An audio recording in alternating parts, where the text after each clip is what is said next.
Em um sítio isolado, uma idosa cava a própria cova sob a ameaça da nora, que perdeu o controle. Mas quando tudo parecia selado pela tragédia, um gesto silencioso de coragem vira o jogo.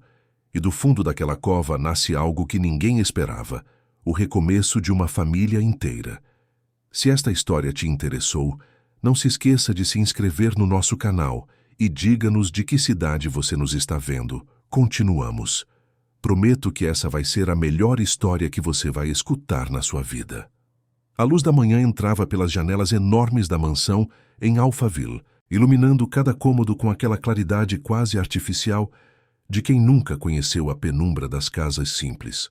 Dona Carmen observava o reflexo do sol nos pisos de mármore italiano, enquanto segurava a xícara de porcelana fina entre os dedos calejados de décadas de costura.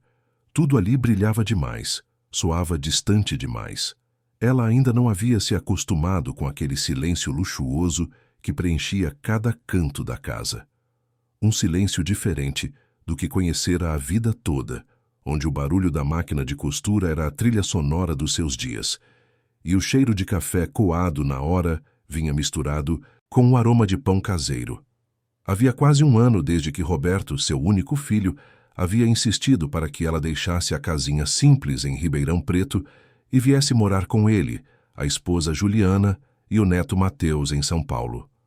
A proposta veio envolta em amor filial e gratidão.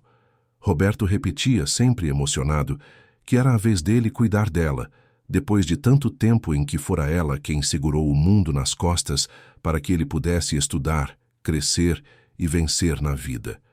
E vencer ele vencera. Dono de uma empresa de tecnologia que crescia sem parar, Roberto se tornara um homem de sucesso, reconhecido, respeitado.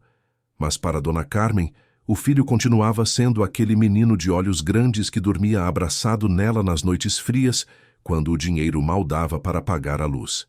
Ela aceitara a mudança por amor, não pelo conforto, não pelo luxo que nunca pediu, mas pela chance de estar perto do filho e do neto. Mateus. O menino era a razão do seu sorriso naqueles dias de adaptação difícil.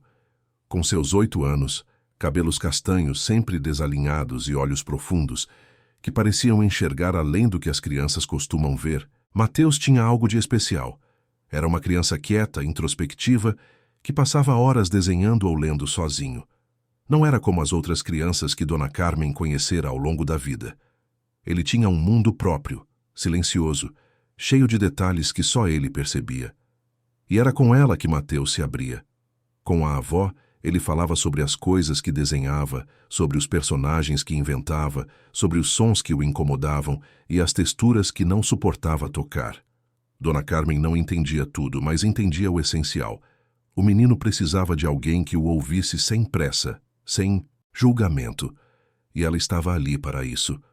Todas as tardes, depois que ele voltava da escola particular no Morumbi, os dois se encontravam na cozinha ampla da casa. Ela preparava bolo de fubá, o preferido dele, enquanto Mateus desenhava no caderno, encostado na bancada de granito. Eles conversavam pouco, mas a presença um do outro bastava. Era um ritual sagrado, um elo invisível que unia 2 gerações e 2 mundos completamente diferentes. Mas nem tudo era harmonia naquela casa de paredes brancas e móveis de design. Dona Carmen sentia, desde os primeiros dias, que algo não se encaixava. Juliana, a esposa de Roberto, era uma mulher elegante, sempre impecável, com roupas de grife e cabelos perfeitamente escovados.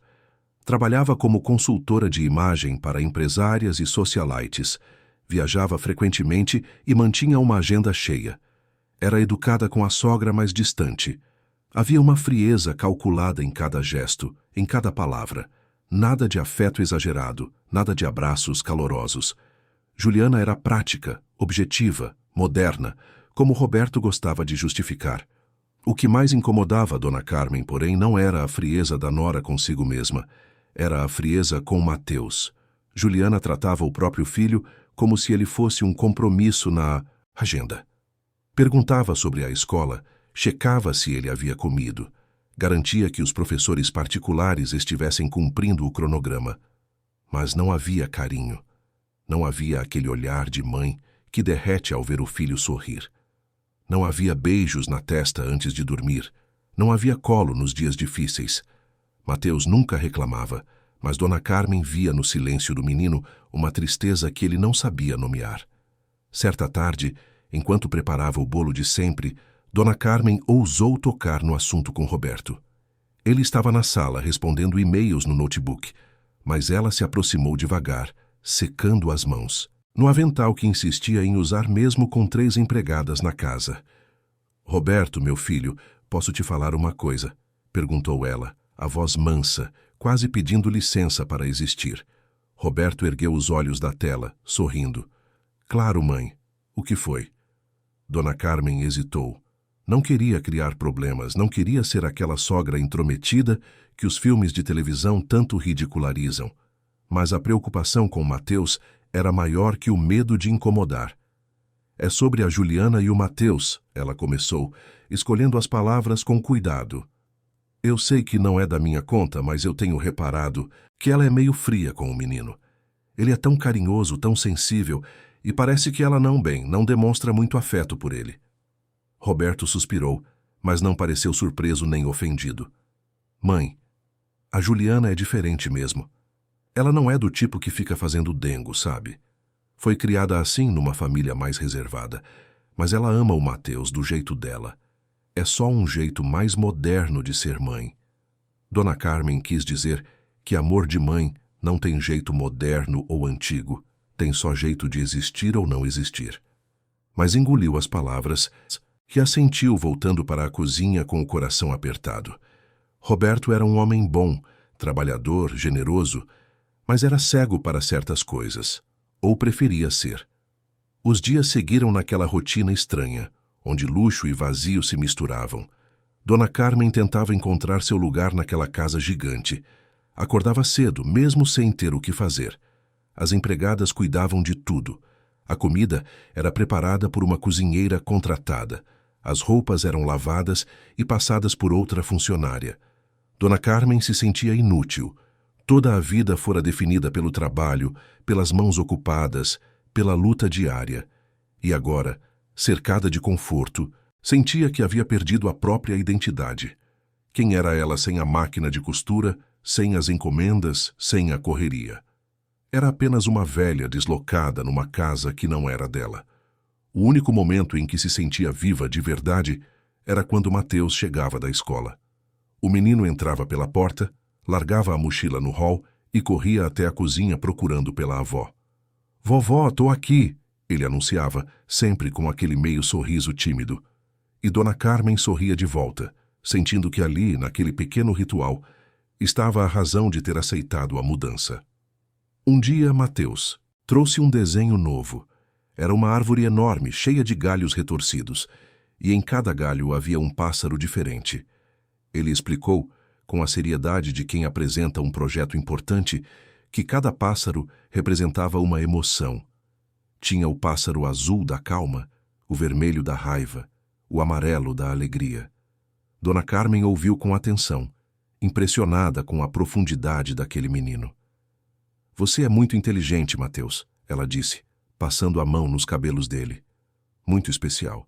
"A professora disse que eu sou diferente", ele respondeu, olhando para o desenho. "Ela disse que eu vejo o mundo de um jeito único.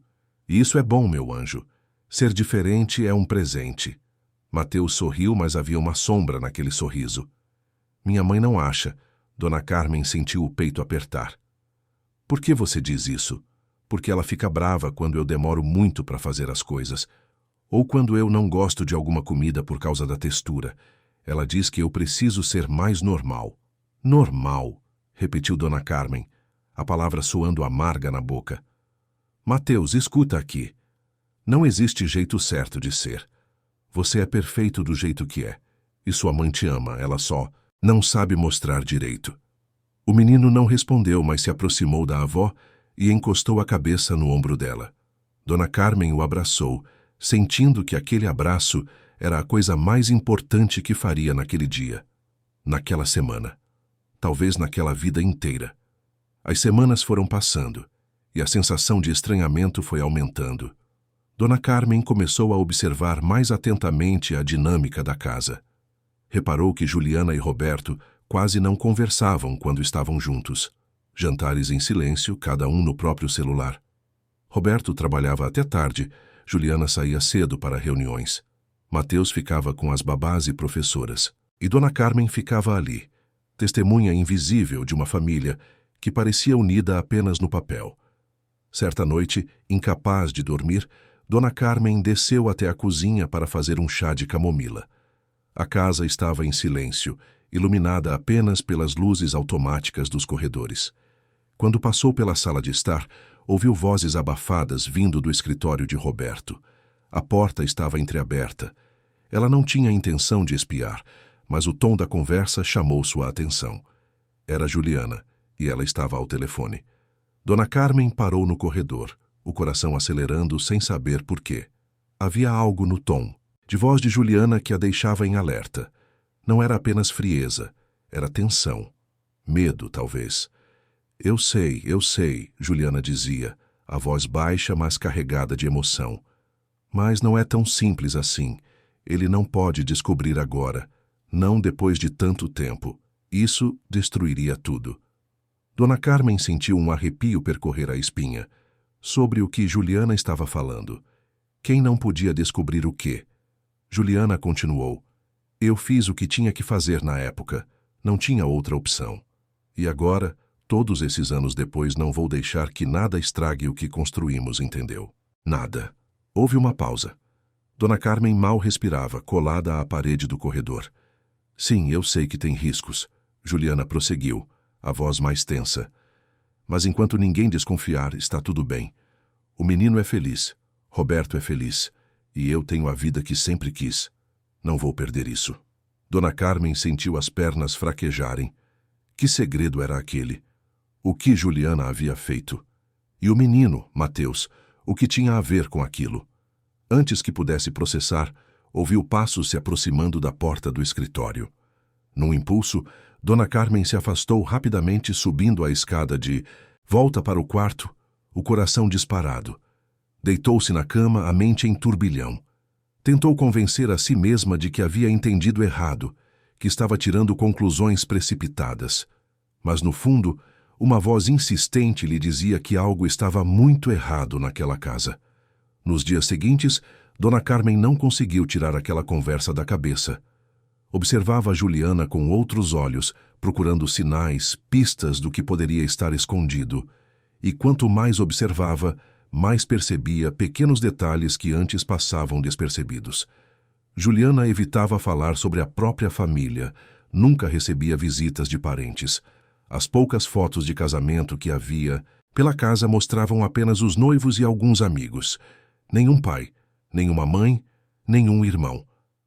Quando Roberto mencionava algo sobre os sogros, Juliana mudava de assunto rapidamente, sempre com a desculpa de que a família era distante, complicada, que não valia a pena entrar em detalhes.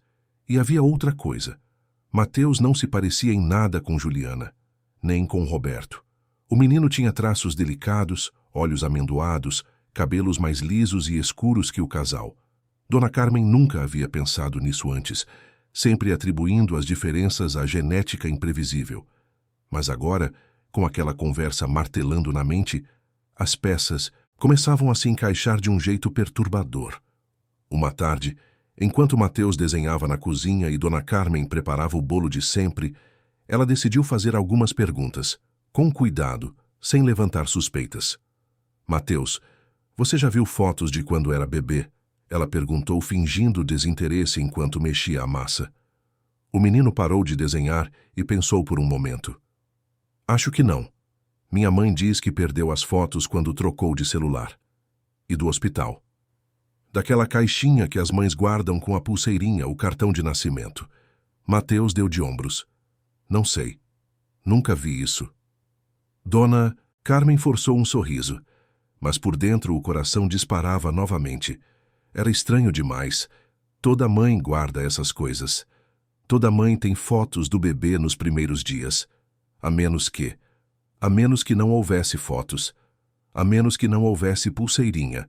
A menos que Mateus não tivesse nascido naquele hospital.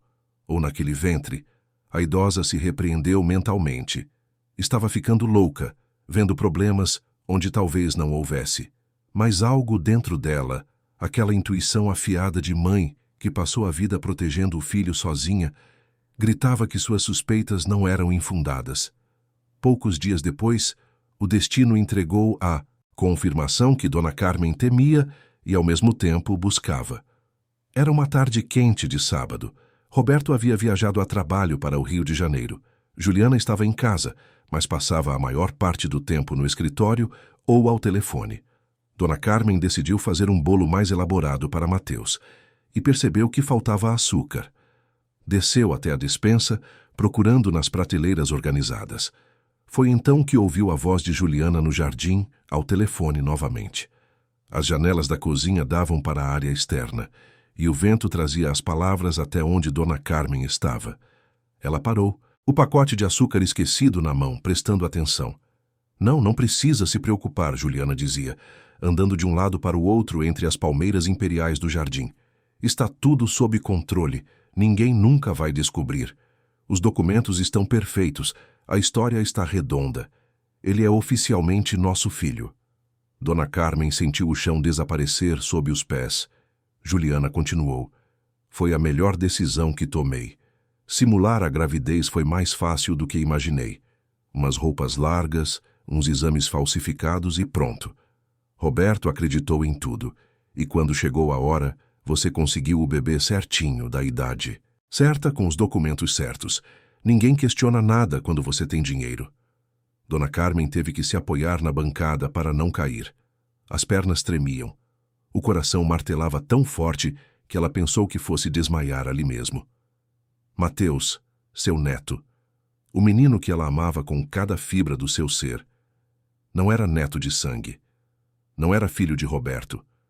Tudo era mentira, uma farsa cuidadosamente construída. Juliana ainda falava. Eu precisava prender o Roberto, você entende? Ele estava começando a duvidar do casamento, achando que faltava algo. Um filho resolveu tudo. Ele se apaixonou pelo menino, construiu a vida inteira em torno dele. Agora o casamento está seguro, a vida está segura. E o menino, bem, ele tem tudo o que precisa. É uma troca justa. Dona Carmen sentiu náusea. Precisava sair dali. Precisava processar aquilo tudo. Subiu para o quarto em passos trôpegos, trancou a porta e se sentou na cama, as mãos tremendo. Chorou em silêncio, tapando a boca para não fazer barulho. Chorou pela mentira, pela traição, por Roberto que vivia uma farsa sem saber.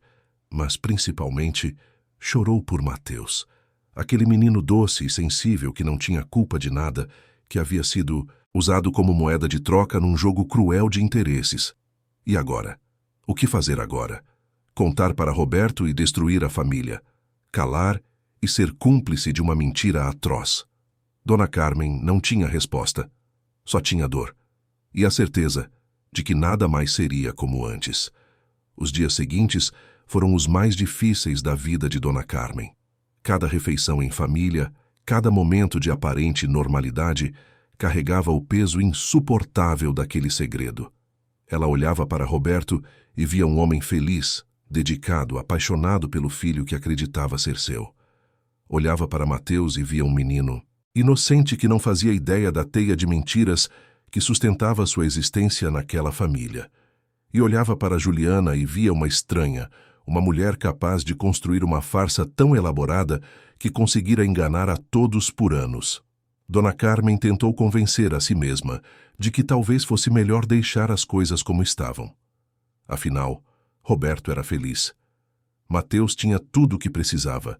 Revelar a verdade seria explodir tudo. Seria destruir o filho, traumatizar o neto, desmanchar aquela família. Mas cada vez que tentava se conformar com o silêncio, uma voz dentro dela bradava que mentira era mentira, não importava quão confortável fosse.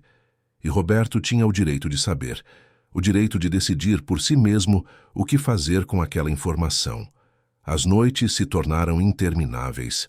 Dona Carmen deitava na cama enorme do quarto de hóspedes e ficava horas olhando para o teto, o coração pesado. Lembrava da vida em Ribeirão Preto, quando as preocupações eram outras. pagar as contas, conseguir encomendas de costura, garantir que Roberto tivesse roupa limpa e comida na mesa. Problemas simples, concretos, que se resolviam com trabalho e persistência. Agora, enfrentava um dilema moral que não tinha solução fácil. Um dilema que, independente da escolha, traria sofrimento. Mateus percebeu que algo estava diferente com a avó. Numa tarde, depois da escola, ele chegou na cozinha e encontrou Dona Carmen distraída, olhando pela janela sem ver nada. "Vovó, você tá bem?" ele perguntou, a voz pequena carregando preocupação. Dona Carmen se virou, forçando um sorriso. "Tô sim, meu anjo, só um pouco cansada." Mateus não pareceu convencido. Ele tinha aquela capacidade estranha de perceber coisas que outros não percebiam. "Você parece triste." Dona Carmen se ajoelhou na altura do menino, pegando as mãos dele entre as suas. Às vezes os adultos ficam preocupados com coisas. "Mas passa. Não precisa se preocupar comigo. Vem, vamos fazer o bolo." Mas enquanto mexiam a massa juntos, Dona Carmen sentia o peso do olhar do menino. Mateus era especial, sensível, intuitivo. E ela sabia que não conseguiria esconder por muito tempo que algo estava errado. Na semana seguinte, Juliana começou a agir de forma estranha. Estava mais atenta, mais presente em casa, observando Dona Carmen com uma atenção que não demonstrava antes. A idosa percebeu que a nora havia notado a mudança no seu comportamento. Havia algo no olhar de Juliana, uma mistura de desconfiança e alerta, que deixava Dona Carmen ainda mais nervosa. Era como se as duas estivessem jogando um jogo silencioso, cada uma sabendo que a outra guardava um segredo perigoso. Certa manhã, Juliana apareceu na cozinha enquanto Dona Carmen tomava café sozinha. Era incomum. Juliana geralmente tomava um suco verde no quarto enquanto se arrumava para o dia. "Bom dia, Dona Carmen", ela disse, o tom educado, mas carregado de algo indefinível. "Dormiu bem?" "Dormi, obrigada", Dona Carmen respondeu, tentando manter a voz firme. Juliana se serviu de um café e se sentou à mesa, coisa que também era incomum. "Sabe, eu tenho pensado muito sobre como a senhora se adaptou aqui. Deve ser difícil, né? Sair da vida que conheceu a vida toda e vir para um lugar tão diferente." Dona Carmen bebericou o café, alerta. "É uma adaptação, sim. Mas estou aqui pelo Roberto e pelo Mateus." Juliana sorriu, mas o sorriso não chegou aos olhos. "O Mateus adora a senhora. Vocês dois têm uma ligação muito forte. Às vezes até acho que ele te conta coisas que não conta pra gente." Dona Carmen sentiu um frio na espinha. "Crianças gostam de conversar com os avós, é normal." Juliana concordou, mexendo o café devagar. "Só espero que essas conversas sejam sobre coisas de criança, sabe? Desenhos, brincadeiras. Nada que possa, sei lá, criar confusão na cabeça dele." O recado estava dado. Juliana estava avisando de forma velada que Dona Carmen não deveria se intrometer. Não deveria fazer perguntas. Não deveria plantar dúvidas. A idosa entendeu perfeitamente a ameaça implícita naquelas palavras cuidadosamente escolhidas. "Eu só converso sobre coisas de criança", Dona Carmen respondeu, segurando o olhar de Juliana. "Não sou de criar confusão." "Ótimo", Juliana disse, levantando da mesa. "Porque confusão é a última coisa que precisamos nessa família. E tenho certeza que a senhora concorda." Depois que Juliana saiu, Dona Carmen ficou paralisada na cadeira, o coração disparado. A nora sabia que ela havia descoberto algo, e aquela conversa foi um aviso claro. Fique quieta ou haverá consequências.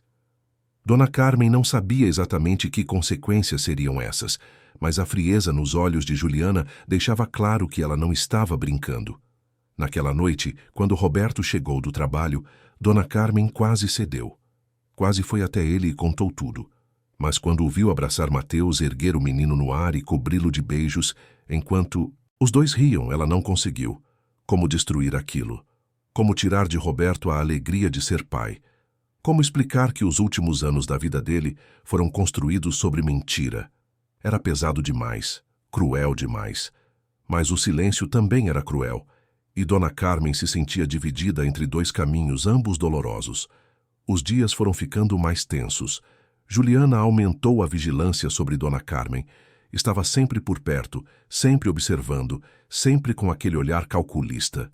As conversas na cozinha entre avó e neto passaram a ter uma testemunha silenciosa. Juliana aparecia com desculpas esfarrapadas, pegava algo na geladeira, checava o cardápio com a cozinheira, inventava qualquer motivo para ficar por ali. Dona Carmen entendia a mensagem. Cuidado com o que fala. Estou de olho.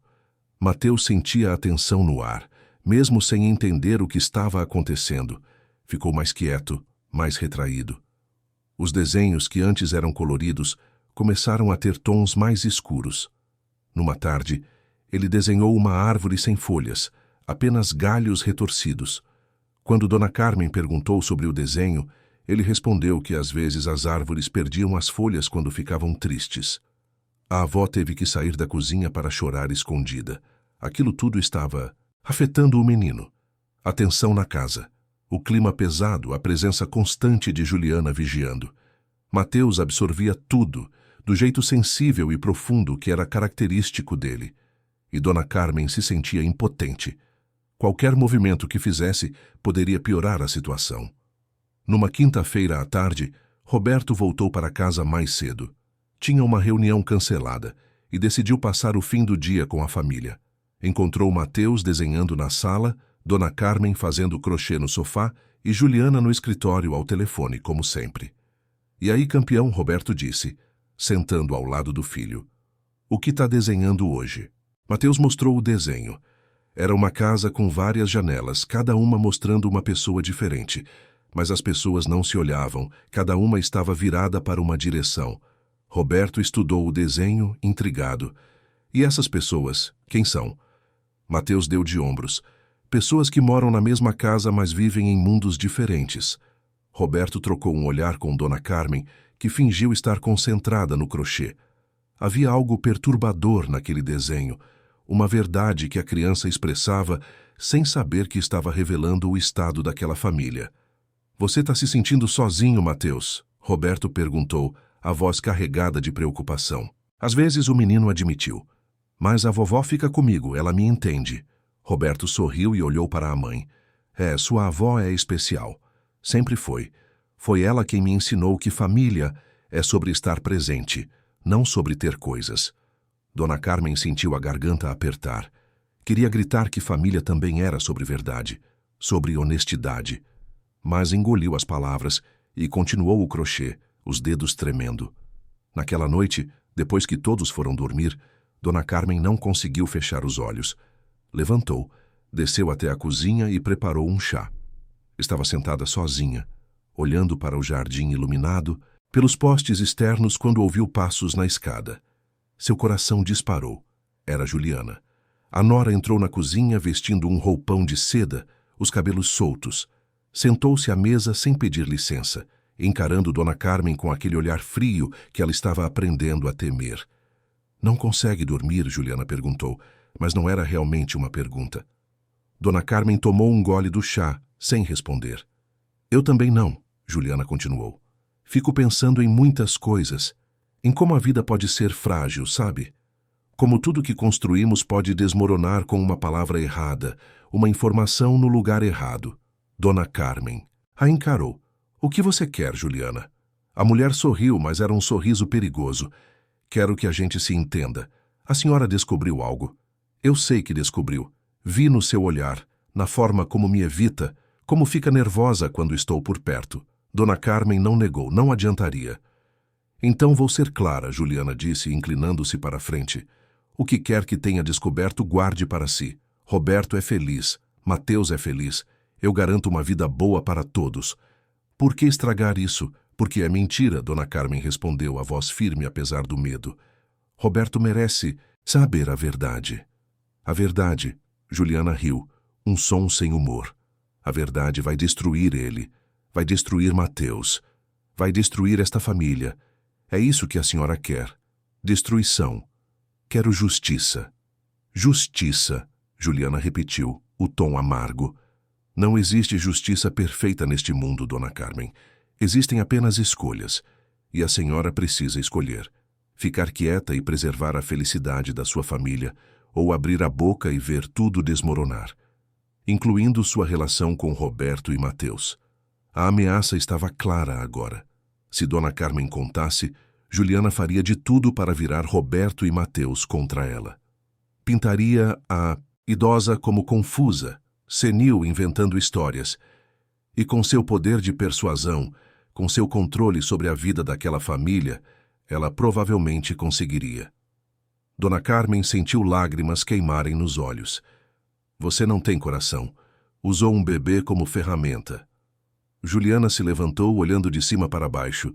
Eu dei a esse menino uma vida que ele jamais teria. Dei a Roberto a alegria de ser pai. E sim, garanti minha estabilidade no processo. Todo mundo ganhou. A única pessoa que pode estragar isso é a senhora. Então pense bem antes de tomar qualquer decisão. Com isso, Juliana saiu da cozinha, deixando Dona Carmen sozinha com seu chá frio e seu coração despedaçado. A idosa chorou ali, na cozinha silenciosa, sentindo o peso esmagador da situação. Estava presa. Não podia falar sem consequências terríveis, mas não podia calar sem trair Roberto. Na manhã seguinte, tudo parecia normal. Roberto saiu cedo para o trabalho, Mateus foi para a escola, Juliana teve reuniões fora, e Dona Carmen ficou sozinha na casa grande, vagando pelos cômodos como um fantasma. Sentia-se presa numa gaiola de ouro, onde cada parede luxuosa era também uma barreira impossível de transpor. No final da tarde, quando Mateus voltou, ela tentou agir normalmente. Fizeram o bolo de sempre. Conversaram sobre desenhos, mas havia uma tristeza no ar que nem mesmo o menino conseguia ignorar. Vovó, você vai embora? Ele perguntou de repente, os olhos grandes fixos nela. Dona Carmen sentiu o coração apertar. Por que está pensando isso, meu anjo? Porque você parece triste aqui. E quando as pessoas ficam tristes, elas vão embora. Dona Carmen puxou o neto para um abraço apertado. Eu não vou embora. Eu tô aqui por você. Sempre vou estar. Mateus se aninhou no abraço e Dona Carmen sentiu lágrimas escorrerem silenciosamente. Faria qualquer coisa para proteger aquele menino. Mas como protegê-lo quando a maior ameaça vinha de dentro da própria casa, de dentro da própria mãe? Os dias foram passando numa rotina tensa. Dona Carmen tentava manter a normalidade, mas sentia que estava vivendo numa bomba-relógio. A qualquer momento algo poderia explodir. Juliana mantinha a vigilância, sempre presente, sempre controlando. E Dona Carmen se sentia cada vez mais sufocada. Foi então que, numa tarde de sexta-feira, Juliana anunciou durante o jantar que havia planejado uma surpresa para o fim de semana. Vamos fazer uma viagem em família, ela disse, sorrindo, para o sítio da minha família no interior. Lugar lindo, tranquilo. Vai ser ótimo para descansarmos, passarmos um tempo juntos. Roberto adorou a ideia. Que legal, amor. Faz tempo que não tiramos um fim de semana só pra gente. Mateus olhou para a avó, como se buscasse aprovação. Você vai também, vovó. Dona Carmen quis dizer não. Quis inventar uma desculpa, mas Juliana a encarava com aquele olhar gelado, desafiador, e ela entendeu que não tinha escolha. Juliana estava movendo as peças no tabuleiro, e Dona Carmen, por algum motivo que não conseguia definir, sentia um medo profundo do que estava por vir. Claro, que vou, ela respondeu forçando um sorriso. Vai ser bom, mas por dentro, uma voz gritava que nada daquilo seria bom, que ela estava entrando numa armadilha, e que talvez, desta vez, não houvesse saída. A viagem até o interior de São Paulo foi longa e silenciosa. Roberto dirigia concentrado, comentando de vez em quando sobre o trânsito ou sobre uma placa na estrada. Juliana ia no banco do passageiro, mexendo no celular, aparentemente tranquila. Mateus e Dona Carmen iam no banco de trás. O menino olhava pela janela, observando a paisagem mudar de urbana para rural. Dona Carmen fingia ler um livro, mas as palavras dançavam na página sem fazer sentido. Seu coração estava acelerado desde que haviam saído de Alphaville. Havia algo errado naquela viagem. Ela sentia nas entranhas, naquela intuição que nunca a havia enganado antes. Na noite anterior, Algo acontecera que aumentara ainda mais seu temor. Estava deitada, tentando dormir sem sucesso, quando o celular vibrou na mesinha de cabeceira. Era uma mensagem de número desconhecido. Cuidado. Ela sabe que você sabe. Não vá para o sítio. Dona Carmen leu e releu a mensagem, as mãos tremendo. Quem havia enviado aquilo? Como alguém de fora sabia do que estava acontecendo? Pensou em mostrar para Roberto, mas como explicar sem revelar tudo? Pensou em não ir, mas como abandonar Mateus?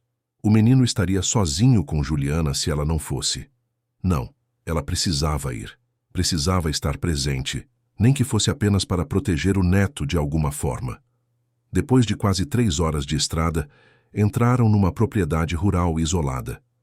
Um portão de ferro abriu automaticamente quando Juliana digitou um código no celular. A estrada de terra vermelha seguia por quase 1 quilômetro até chegar à sede. Era uma construção antiga, uma casa de fazenda reformada, bonita, à sua maneira, mas havia algo opressivo naquela solidão. Não havia vizinhos à vista, apenas mata, pasto e silêncio. Que lugar lindo, Roberto disse, estacionando em frente à varanda. É da sua família mesmo, amor. Nunca tinha vindo aqui. É, Juliana respondeu, descendo do carro. Herdei faz tempo, mas não venho muito. Achei que seria bom para a gente se reconectar, longe da correria da cidade. Mateus desceu e ficou perto da avó, agarrando sua mão.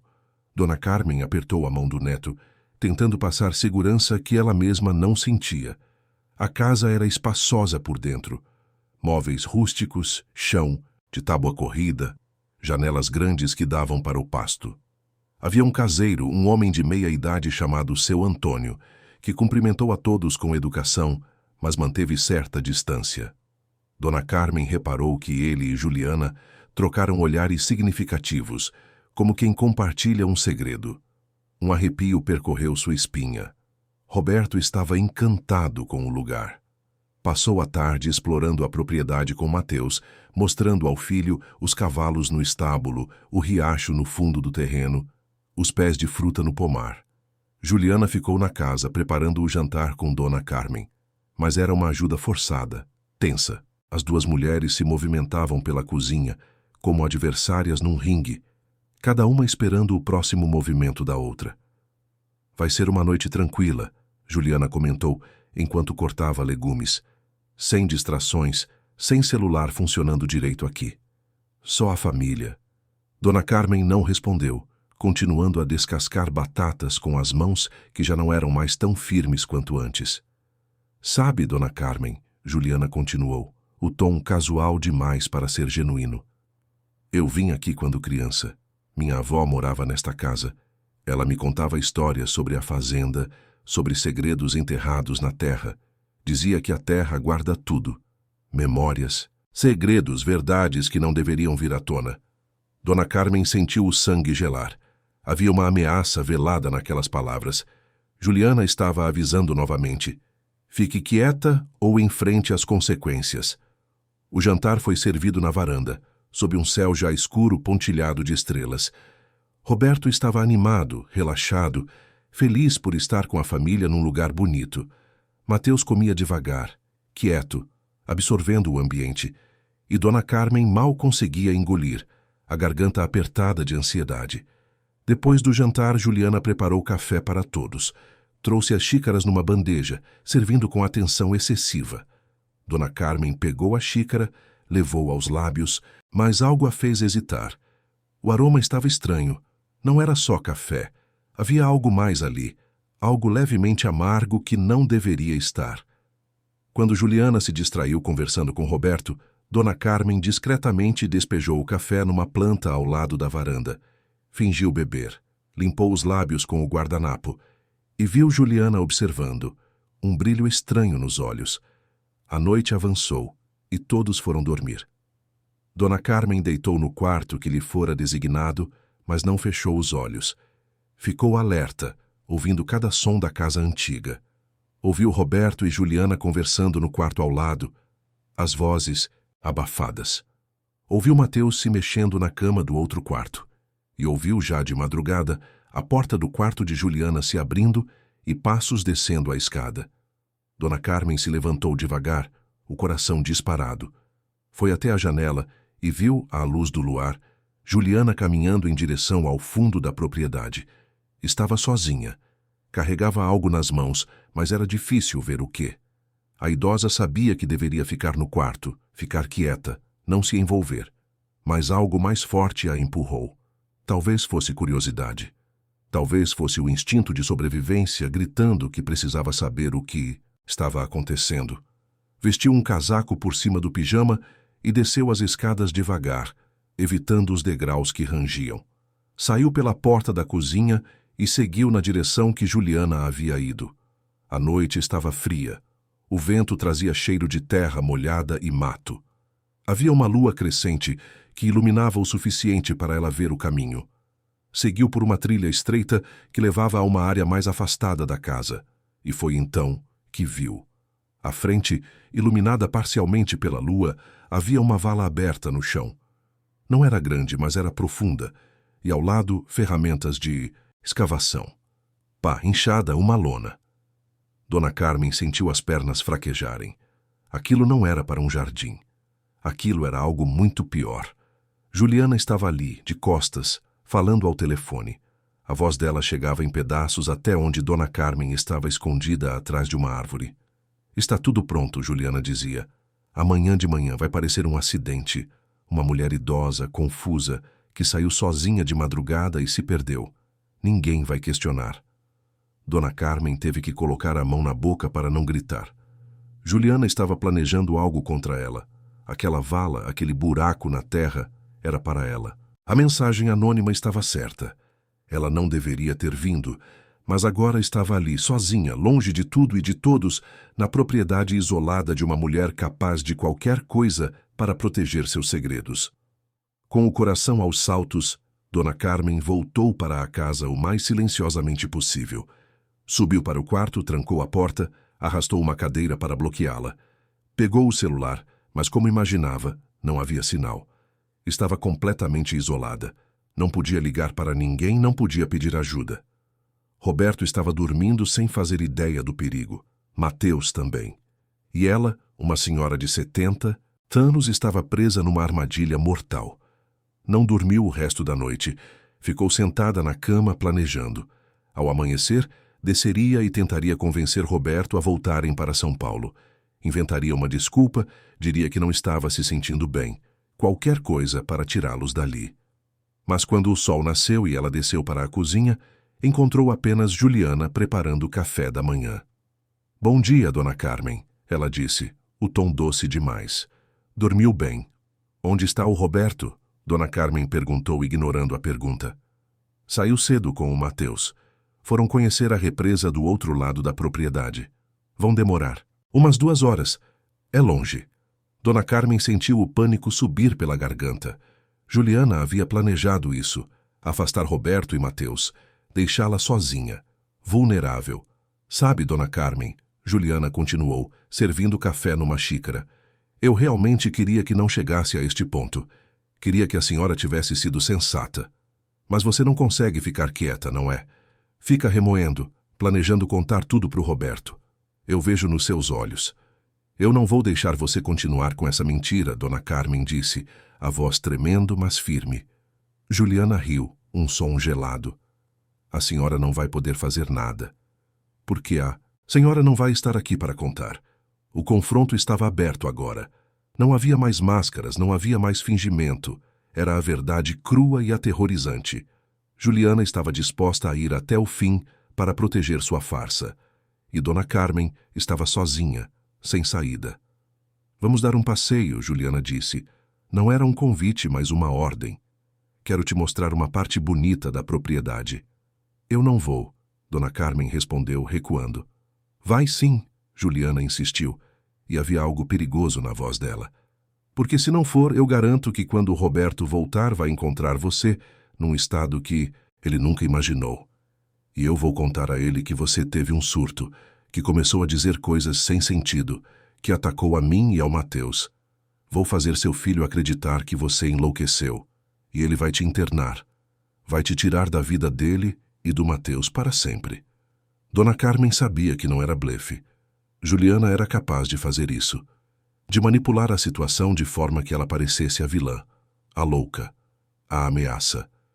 Então ela seguiu. Saiu da casa, andou pela propriedade ao lado de Juliana, e com cada passo sentia que estava caminhando para o próprio fim. Passaram pelo pomar, pelo estábulo vazio, pelos pastos, e então chegaram àquela área afastada onde a vala estava aberta, esperando. Foi aqui que minha avó me contou os segredos mais importantes da vida, Juliana disse, olhando para o buraco. Me ensinou que às vezes, para proteger o que amamos, precisamos enterrar o que nos ameaça. Dona Carmen olhava para aquela vala e via sua própria cova, via o fim de tudo.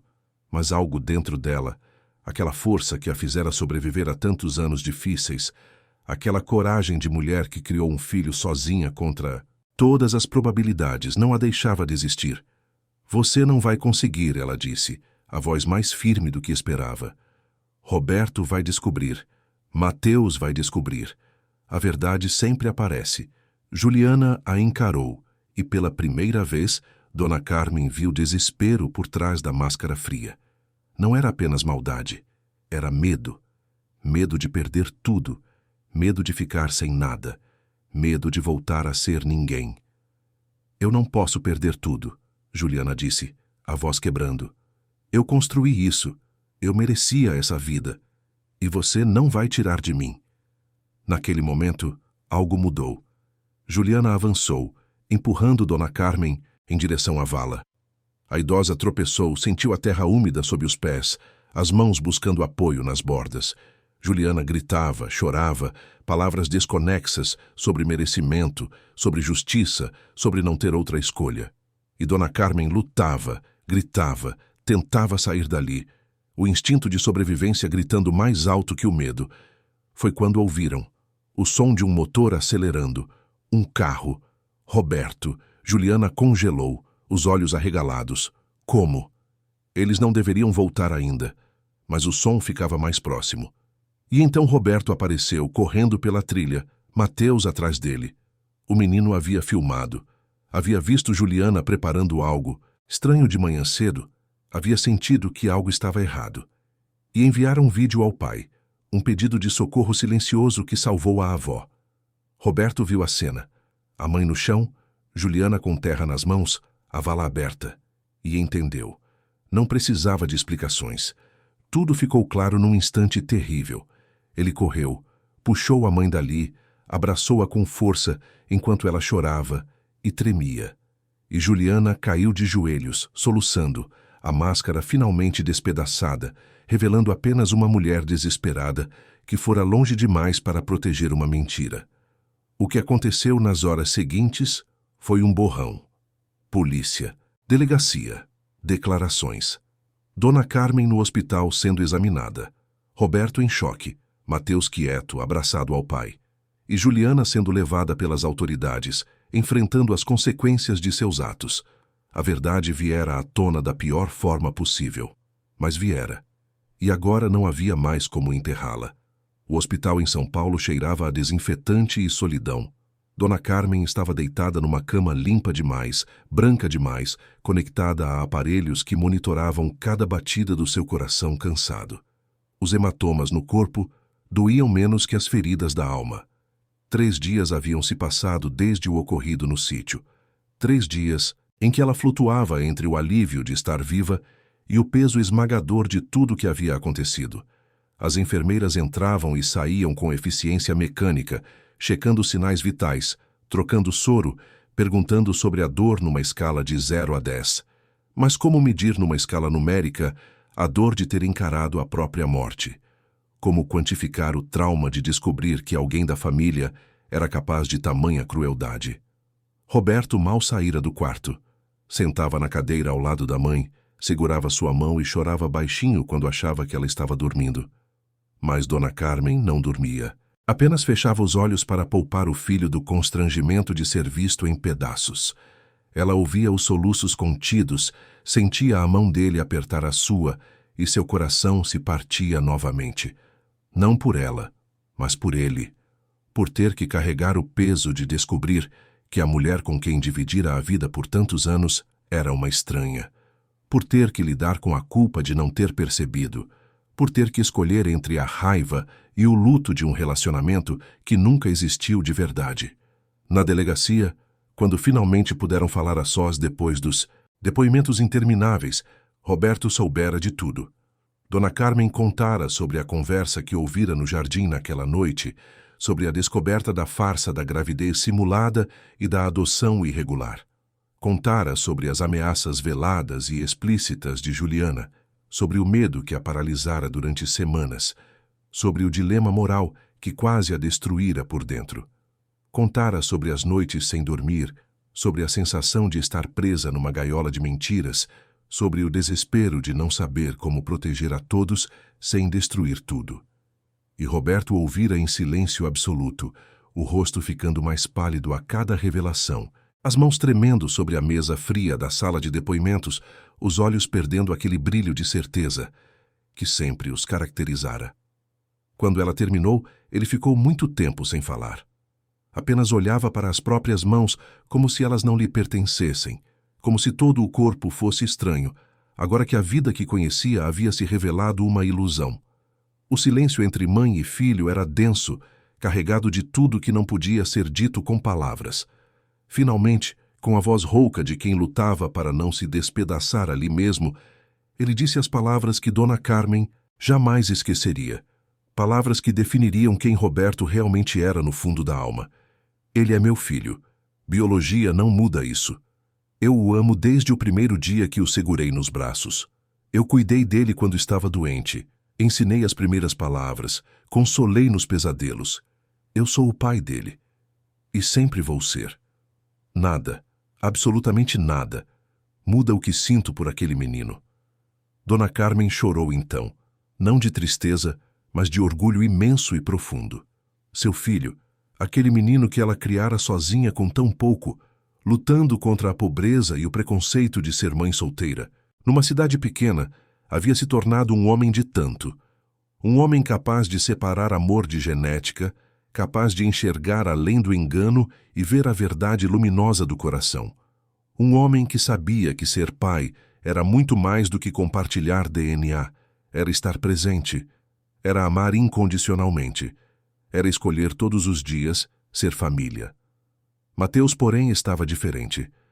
O menino que sempre fora quieto e introspectivo, que vivia em seu mundo particular de desenhos e observações silenciosas, agora estava completamente retraído, fechado numa concha de proteção que nem mesmo a avó conseguia penetrar. Não falava, não desenhava, não sorria. Passava horas sentado no quarto que Roberto alugara temporariamente perto do hospital, olhando pela janela sem ver nada, perdido em pensamentos que uma criança de 8 anos não deveria ter que processar. A psicóloga que Roberto contratara às pressas, uma especialista em trauma infantil, recomendada pelo hospital, explicara com paciência e empatia que o trauma do que Mateus presenciara precisaria de muito tempo e cuidado especializado para ser processado adequadamente. O menino não apenas vira a avó amada em perigo mortal, como descobrira que a própria mãe, a mulher que deveria protegê-lo e amá-lo acima de tudo, era capaz de causar esse perigo. Era uma traição em camadas múltiplas, complexa demais para uma mente infantil compreender. Era muito, muito para uma criança carregar sozinha. Roberto tomou decisões rápidas, movido por uma determinação férrea que vinha do desespero de proteger o que restava de sua família. Contratou os melhores advogados criminalistas e de família que o dinheiro podia pagar, profissionais renomados com histórico impecável. Iniciou imediatamente todos os processos legais necessários para garantir a guarda definitiva e incondicional de Mateus, preparando-se para qualquer possível contestação. Começou uma investigação profunda, detalhada e minuciosa sobre a história real da adoção, contratando detetives particulares e advogados especializados em busca e direito de família. Queria entender de onde Mateus realmente viera, quem eram seus pais biológicos, se havia família procurando por ele todos esses anos, se havia outras vítimas da rede criminosa que facilitara a adoção irregular. Era uma busca dolorosa, cada descoberta como um novo corte em feridas ainda abertas, mas era absolutamente necessária. Mateus merecia conhecer sua história completa e verdadeira quando estivesse emocionalmente pronto para receber essas informações. Juliana, enquanto isso, enfrentava sozinha as consequências devastadoras de seus atos. Estava detida aguardando julgamento, isolada do mundo que construíra com tanto cuidado e manipulação. Seria processada por diversos crimes graves, incluindo falsificação de documentos públicos, falsidade ideológica, adoção irregular de menor, além da tentativa contra a vida de Dona Carmen, que as autoridades ainda debatiam como classificar juridicamente. Seu advogado, um profissional caro mas realista, tentava negociar acordos, alegando colapso emocional prolongado, transtornos psiquiátricos não diagnosticados, desespero patológico, circunstâncias atenuantes de toda ordem. Mas a verdade era cristalina e inegável, documentada em depoimentos, mensagens e evidências físicas. Ela havia construído uma vida inteira, anos e anos, sobre mentiras elaboradas.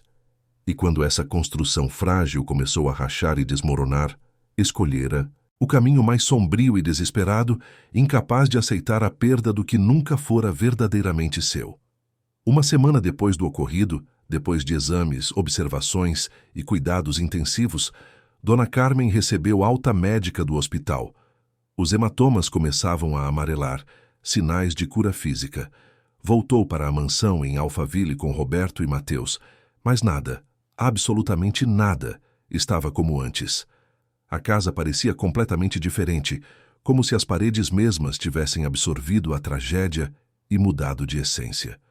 Os cômodos luxuosos, antes opressivos em sua grandeza intimidadora, agora eram apenas espaços vazios, esperando pacientemente serem preenchidos com novos significados, novas memórias que substituíssem as antigas marcadas pela mentira.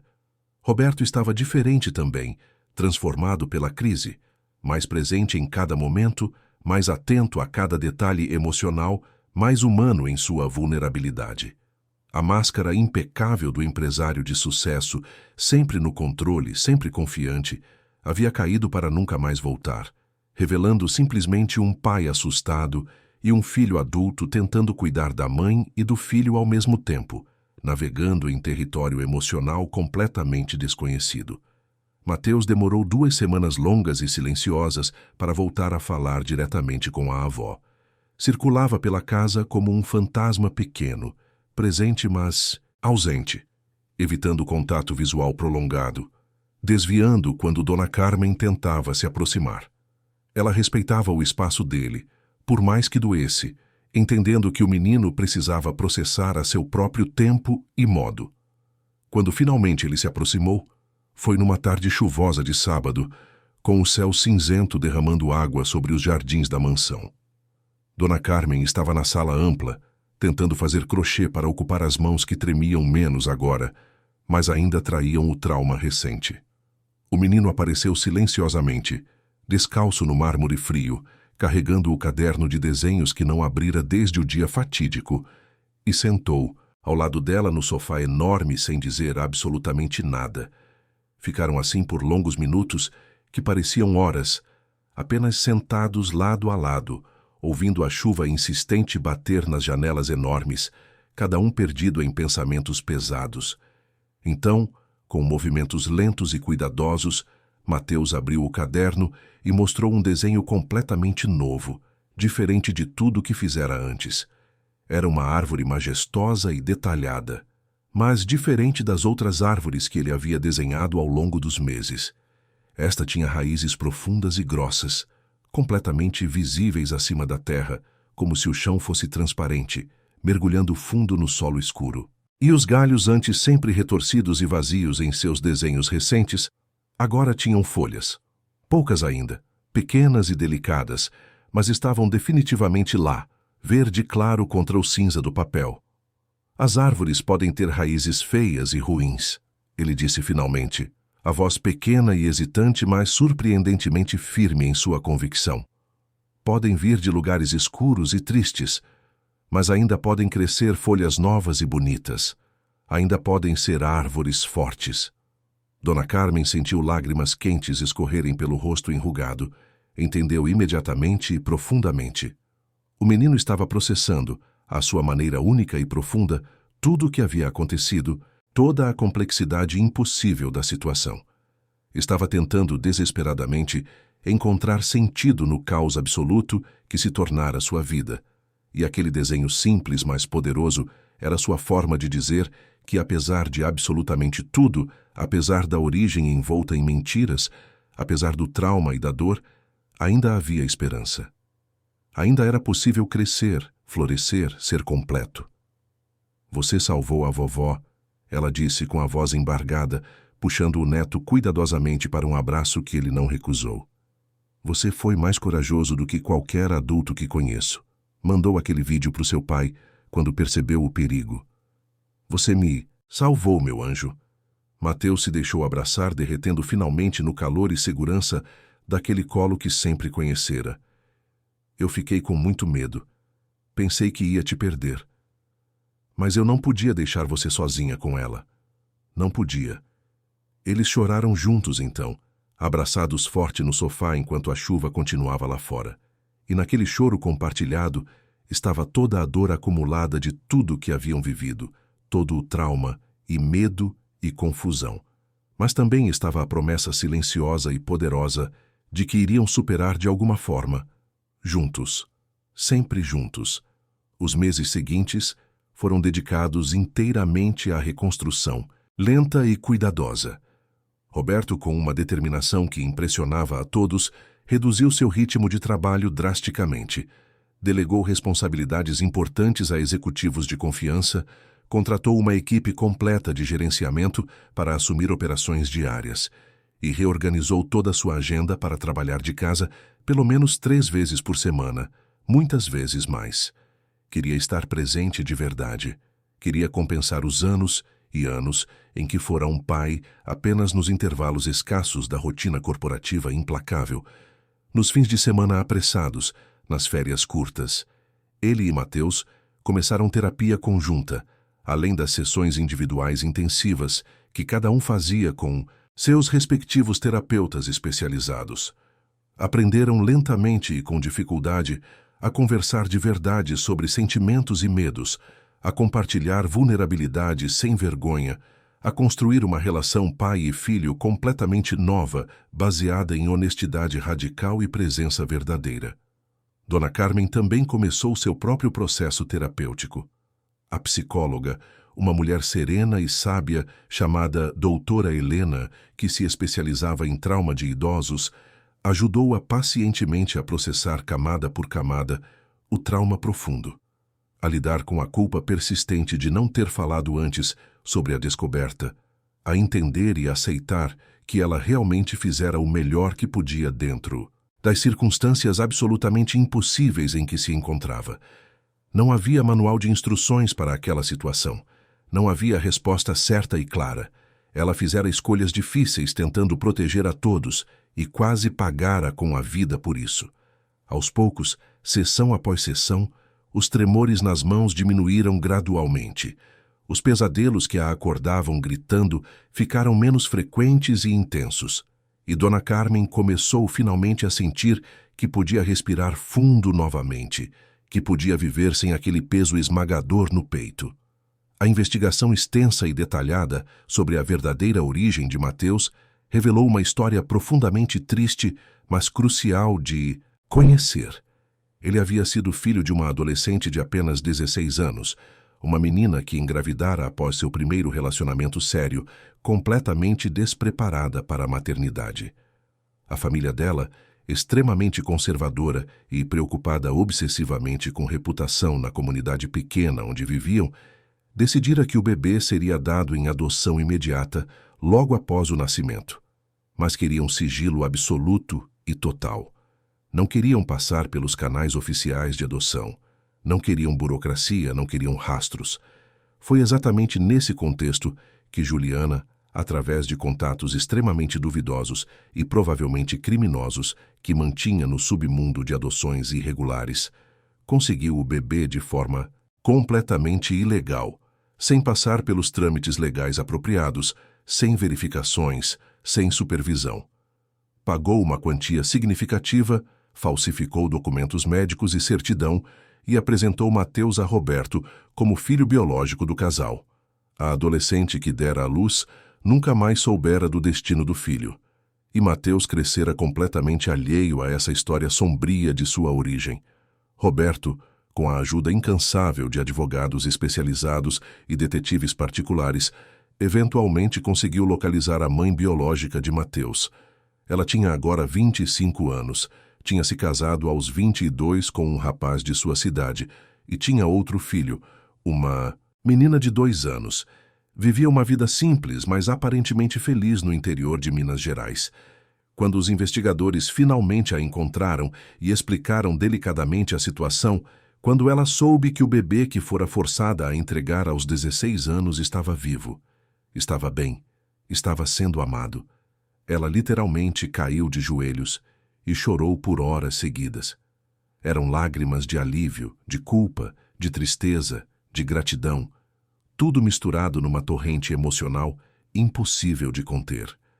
Ela confessou que nunca, nem um único dia em 9 anos, deixara de pensar naquele bebê. Nunca parara de se perguntar onde ele estava, se estava bem, se era feliz, se a odiava por tê-lo abandonado. Carregava uma culpa devastadora que nunca compartilhara nem mesmo com o marido.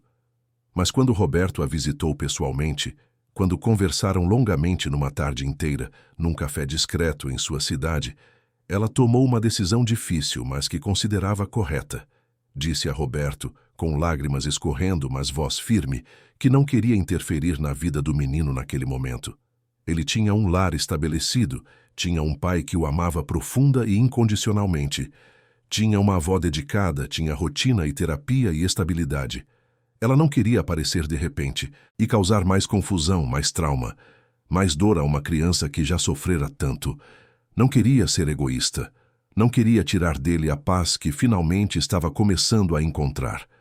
Apenas pediu com humildade e esperança contida que um dia, quando Mateus crescesse e estivesse emocional e psicologicamente pronto, quando fosse adolescente ou adulto jovem e pudesse processar informações complexas, ela pudesse conhecê-lo. Não como mãe, pois esse papel ela nunca ocupara e nunca tentaria reivindicar, mas como a pessoa que lhe deu vida, como alguém que sempre se importou e sempre se importaria, mesmo à distância. Apenas queria que ele soubesse que ela existia, que pensava nele, que se importava, que a decisão de entregá-lo não fora dela, mas de sua família, e que ela sempre se arrependera. Roberto, profundamente emocionado pela maturidade e generosidade daquela jovem mulher, prometeu solenemente que quando seu filho estivesse verdadeiramente pronto, faria essa ponte com todo cuidado e amor. 6 meses longos depois do dia que quase marcara o fim de tudo, Roberto acordou uma manhã com uma ideia cristalina e poderosa, que mudaria não apenas sua vida, mas a vida de incontáveis outras pessoas. Ele decidira, com absoluta certeza, transformar toda aquela dor acumulada, todo aquele sofrimento e trauma, em algo positivo e duradouro. Criaria um instituto dedicado especificamente a crianças neurodivergentes, inspirado diretamente em Mateus e nas dificuldades que enfrentara. Um lugar onde crianças como seu filho, sensíveis, diferentes, especiais, em suas formas únicas de ver e processar o mundo, pudessem ser não apenas aceitas, mas verdadeiramente compreendidas, apoiadas incondicionalmente e celebradas em toda sua singularidade. Um lugar onde a diferença fosse vista como presente precioso, não como problema a ser corrigido. Um lugar onde nenhuma criança se sentisse errada, inadequada ou sozinha, por pensar e sentir diferente da maioria. A ideia veio numa conversa casual mais profunda com Dona Carmen. Estavam na cozinha numa tarde tranquila, fazendo juntos o tradicional bolo de fubá que havia se tornado o ritual sagrado de conexão entre avó e neto, quando Roberto, mexendo a massa distraidamente, disse que não conseguia simplesmente seguir em frente, fingindo que nada daquilo acontecera. Não podia voltar à rotina anterior como se fosse possível esquecer. Precisava urgentemente que aquela dor toda gerasse algo genuinamente bom, algo que fizesse diferença real no mundo. Precisava de propósito maior. Dona Carmen parou de bater os ovos e olhou longamente para o filho. Então, com a sabedoria simples de quem viveu muito e aprendeu que transformar dor em amor é a única resposta real para o sofrimento, ela sugeriu algo inesperado. Por que não construir o instituto no próprio sítio? No lugar exato que quase fora palco de tragédia indescritível, mas que agora poderia se tornar símbolo poderoso de renascimento e esperança. Roberto ficou paralisado, a colher suspensa no ar, processando a sugestão. Era perfeita, era poética, era exatamente o que precisavam. Transformar literalmente o lugar do quase fim em lugar de novos começos. Ele abraçou a mãe forte com gratidão profunda e, naquele abraço estava todo o amor e admiração que sempre sentira por aquela mulher extraordinária. E assim começou o projeto ambicioso do Instituto Mateus, nomeado em homenagem direta ao menino sensível que, com sua percepção única e coragem impressionante, salvara a avó e, de certa forma profunda, salvara toda a família de continuar vivendo uma mentira que lentamente os envenenava a todos. O projeto arquitetônico e de implantação levou quase um ano inteiro de trabalho intenso. Roberto contratou os melhores arquitetos especializados em espaços terapêuticos e educacionais, designers de interiores com experiência em ambientes para neurodivergência, paisagistas que entendiam a importância de jardins sensoriais. Reformaram completamente a casa de fazenda antiga, mantendo seu charme rústico, mas modernizando toda a estrutura, transformando-a em sede administrativa acolhedora e funcional. Construíram pavilhões novos e luminosos, com salas amplas de terapia ocupacional, espaços dedicados exclusivamente à arte-terapia, biblioteca extensa com literatura especializada, jardins sensoriais cuidadosamente planejados com plantas de diferentes texturas, aromas e cores, área de música-terapia com isolamento acústico. Cada detalhe era pensado para acolher, para acalmar, para permitir que crianças sensíveis se sentissem seguras e compreendidas. E na área específica, onde antes estava aquela vala aterrorizante, onde Dona Carmen quase encontrara seu fim, criaram o Jardim Memorial, não como lembrança mórbida do trauma, mas como celebração da superação e da vida. Plantaram uma árvore robusta e forte, um ipê amarelo que cresceria por décadas e décadas, florescendo vibrante todos os anos como símbolo de renovação. Ao redor, flores perenes, bancos de madeira para contemplação, um pequeno espelho d'água com carpas coloridas. No centro, discreta mas impossível de ignorar, colocaram uma placa simples de pedra com palavras que resumiam toda a jornada. Onde houve dor, cultivamos amor. Onde houve quase fim, celebramos o recomeço. Durante todo o longo processo de construção, Juliana, de onde estava, cumprindo sua pena após condenação em primeira instância, enviou uma carta extensa para Dona Carmen. Eram 10 páginas manuscritas, letra trêmula, papel manchado pelo que pareciam lágrimas secas. Era uma carta densa, cheia de pedidos desesperados de desculpa e explicações tortuosas e confusas. Ela confessava novamente absolutamente tudo em detalhes dolorosos, assumia todos seus erros sem tentar minimizá-los, pedia perdão sem realmente esperar ou achar que merecia ser perdoada. Reconhecia finalmente com honestidade brutal que fora muito além de qualquer limite aceitável, que o medo patológico de perder o estilo de vida que construíra com mentiras a levara a um lugar sombrio e desesperado do qual não conseguira voltar sozinha. E tomava uma última decisão. Abria mão formal e definitivamente de qualquer direito legal sobre Mateus, assinando documentos oficiais que reconheciam que nunca fora mãe de verdade para ele, apenas uma guardiã temporária baseada em fraude. Pedia apenas que, se um dia Mateus perguntasse sobre ela, Roberto explicasse que ela o amara à sua maneira distorcida, mas que nunca soubera como amar de verdade. Dona Carmen leu a carta inteira sozinha, sentada no jardim silencioso da mansão numa tarde de muito vento, Chorou enquanto lia, não por Juliana, mas pela tragédia humana completa, que é uma vida inteira construída sobre mentiras e aparências, pela solidão devastadora de uma mulher que teve tudo material, mas não teve absolutamente nada real. Decidiu responder, não porque Juliana merecesse ou não, mas porque ela mesma, Dona Carmen, precisava daquele fechamento para seguir em paz. Escreveu uma carta breve, mas honesta. Disse que perdão completo levaria muito tempo, talvez anos, talvez nunca viesse completo, e que tudo bem.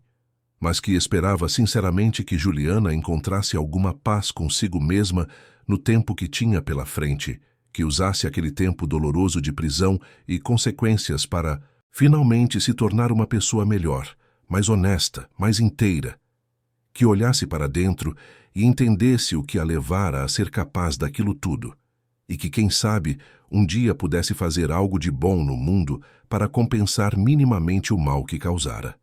Mateus, com o passar cuidadoso dos meses e o trabalho consistente da terapia especializada, aos poucos voltou a desenhar regularmente. E os desenhos mudaram completamente de natureza e essência. Agora eram cheios de cor vibrante, de vida pulsante, de esperança genuína. Ele descobriu, com o auxílio de professores de arte que Roberto contratara, que tinha talento artístico verdadeiro e significativo. Começou a usar conscientemente a arte como ferramenta poderosa de cura emocional, expressando através de linhas e cores o que não conseguia expressar em palavras. Criou ao longo de 6 meses uma série completa e impressionante de ilustrações sobre emoções complexas, sobre processos de superação, sobre recomeços depois de finais. E essas ilustrações, depois de emolduradas profissionalmente, se tornaram parte permanente da decoração inspiradora do Instituto, tocando e inspirando outras crianças e famílias que passavam por dificuldades similares. Dona Carmen, para sua própria surpresa, assumiu um papel ativo e significativo no Instituto. Não era cargo oficial, não era remunerado, mas era absolutamente essencial para o funcionamento emocional do lugar. Ela estava lá todas as semanas, sem falta, conversando pacientemente com famílias recém-chegadas, compartilhando sua própria história de superação quando sentia que poderia ajudar, mostrando através de sua simples presença que superação era genuinamente possível, que o amor verdadeiro podia reconstruir tijolo por tijolo o que a mentira destruíra violentamente. As mães a procuravam constantemente, pedindo conselhos de avó, pedindo força emprestada. E ela, com a sabedoria acumulada de quem viveu muito, sofreu muito e sobreviveu ao inimaginável, oferecia palavras de conforto autêntico e esperança real. 1 ano e meio depois do dia que quase marcara seu fim definitivo, Dona Carmen estava no jardim, impecavelmente cuidado do Instituto, durante a grande inauguração oficial. Era um sábado ensolarado de setembro, céu azul absoluto, temperatura agradável, brisa suave.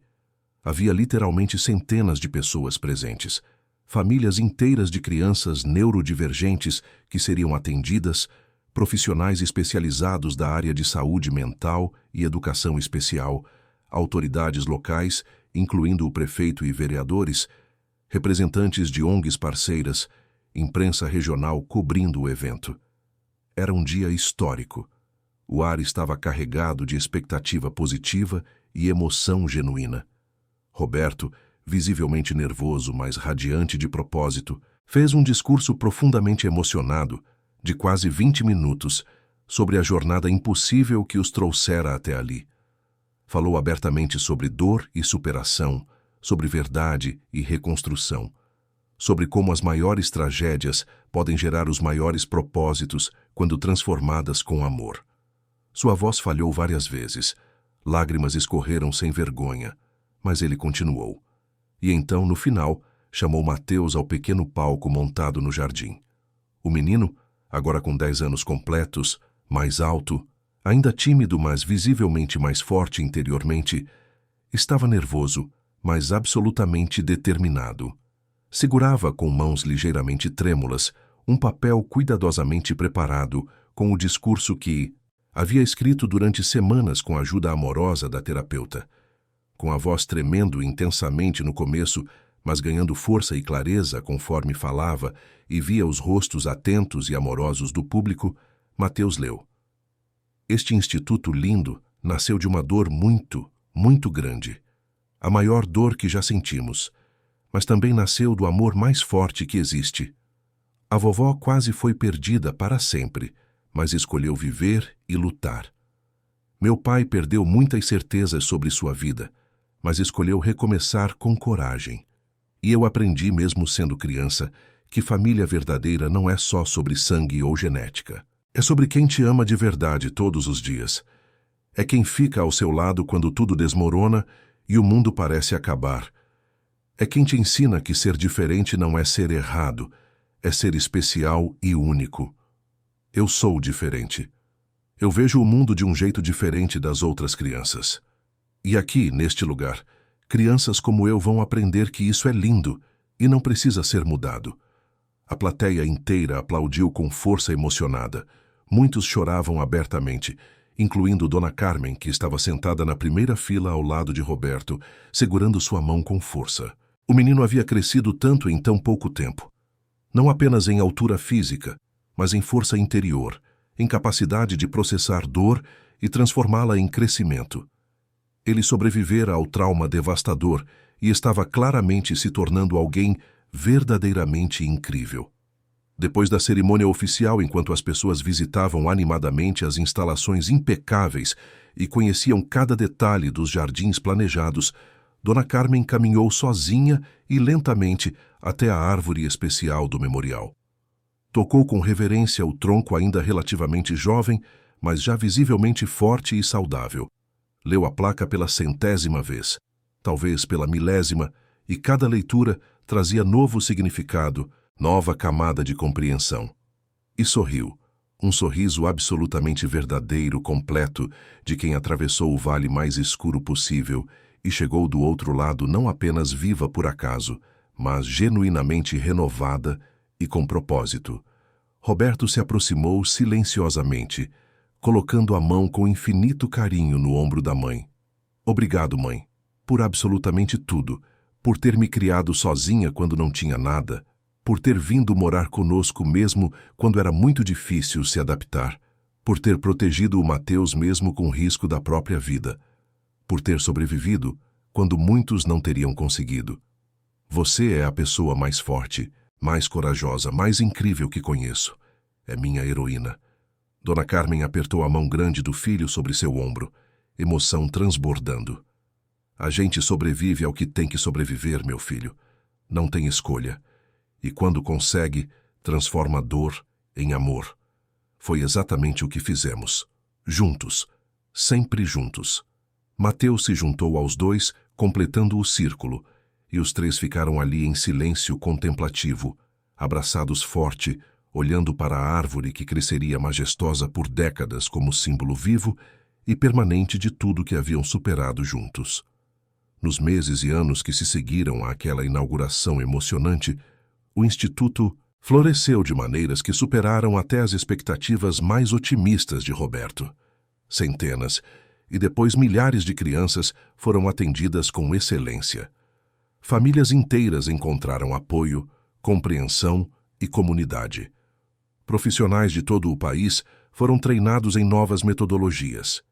E histórias inspiradoras de superação e crescimento se multiplicaram exponencialmente, cada uma única, cada uma preciosa. Mateus cresceu e se desenvolveu, tornando-se na adolescência um jovem artista genuinamente talentoso e reconhecido.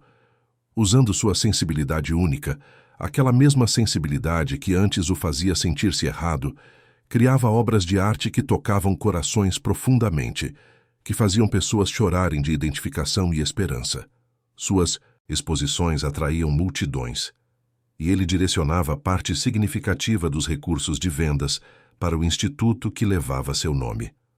Roberto encontrou finalmente equilíbrio real entre trabalho e vida pessoal, algo que sempre parecera impossível. Entendeu, através da dor e da quase perda, que sucesso verdadeiro não se mede apenas em dinheiro acumulado ou poder corporativo, mas em presença genuína, em amor demonstrado, em impacto positivo duradouro no mundo. Tornou-se palestrante requisitado, compartilhando sua história e inspirando outros empresários a repensarem prioridades. E Dona Carmen, para a alegria de todos, viveu muitos anos ainda, cercada constantemente de afeto profundo, propósito claro e a certeza inabalável de que sobrevivera àquele dia terrível por uma razão muito maior que ela mesma.